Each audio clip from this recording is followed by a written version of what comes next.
This is IGN. The best the series has been since the PlayStation 2 era.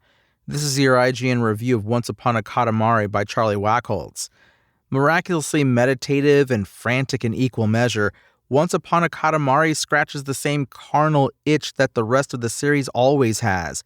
It delivers relentless charm, a wheeze laugh-inducing sense of humor, brain chemistry-altering music, and soulfully satisfying but simple gameplay in psychedelic technicolor.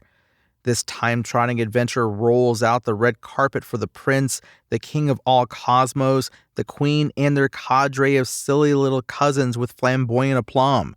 And with more levels and a greater focus on replayability, there's more Katamari to go around than ever before. The first new mainline Katamari game in 14 years doesn't try to reinvent the misshapen mass of things you roll around, and that's fine by me because Katamari doesn't need fixing. At first blush, you probably wouldn't be able to tell the difference between the original Katamari Damacy from 2004 and Bandai Namco's latest iteration, aside from the obvious jump from 480p to 4K. That's because developer Rengame understood the assignment. Once Upon a Katamari is just as funny, satisfying, joyful, and energetic as the series has always been. Each level takes advantage of just how much stuff there is to find within the seemingly chaotic splatter of candy, flowers, statues, lanterns, and TVs that camouflage a subtle, effortless sense of humor and direction within the madness. Tumbleweeds chase cowboys around in circles. Titanic Super Sentai-style heroes practice their wrestling moves on kaiju over the horizon. Bears and cows prepare for an all-fronts war, and mummies make TV shows underneath the pyramids. Again, madness. But even in the immense, sometimes overwhelming chaos of each level, every object you can roll up is placed with deliberate care for either comedic effect or a satisfying sequence, like an octopus wreaking havoc on a pirate ship or bottles of soy sauce set up like bowling pins that will quickly push you into the next weight class so you can finally pick up that bowl of ramen in the other room.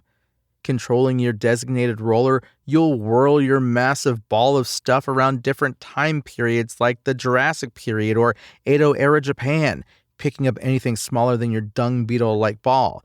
You might start a level the size of a pushpin or matchstick, but you could end it picking up cities or even planets by the end. The classic goal is simply to get your Katamari, which literally means clump or mass in Japanese, as big as possible, but sometimes you'll need to follow special rules.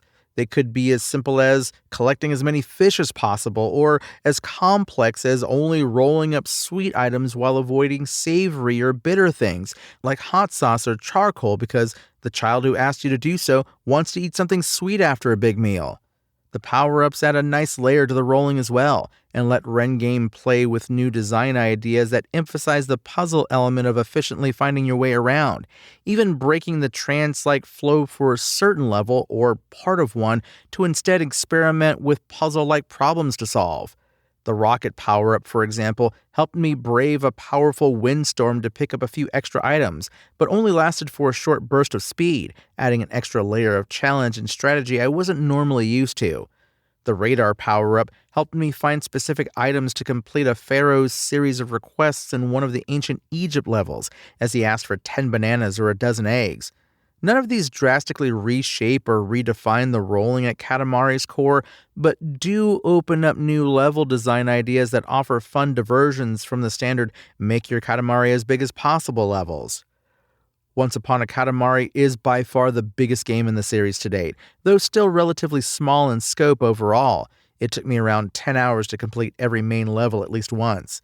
Rengame acknowledges and helps buttress this with new collectibles to find in each level and unlockable challenges to keep me coming back with a new approach. In addition to finding cousins who serve as additional playable characters and gifts that unlock new customization options for them, 3 crowns are hidden in each level, adding extra challenges and legitimately compelling reasons to revisit levels. Having a certain number of cousins or crowns will open up extra levels too, adding even more reasons to roll around the same place a few times. Challenges don't offer the same rewards, but they are a nice nod to players like me who regularly revisit completed Katamari games. I couldn't stop smiling as each melon, shoe, playing card, traffic cone, and house satisfyingly snapped into place on my whirling clump of stuff as I rolled across time and space. The only time Once Upon a Katamari broke my delirious grin was when it tickled my ears with riffs so funky the basses practically reached through my TV speakers and slapped a stank face out of me, and that's meant as a compliment. This appropriately ostentatious, energetic return is the best the Katamari series has been since the PlayStation 2 era. With cleverly implemented tweaks to the ever-satisfying gauntlet of rolling delights, a stellar soundtrack, and offbeat charm in spades, there will always be room on my hard drive for Once Upon a Katamari. Once Upon a Katamari's IGN score? 9 out of 10. Thanks for listening to IGN. My name is Tony Jackson, and for the latest Once Upon a Katamari updates, visit us at IGN.com.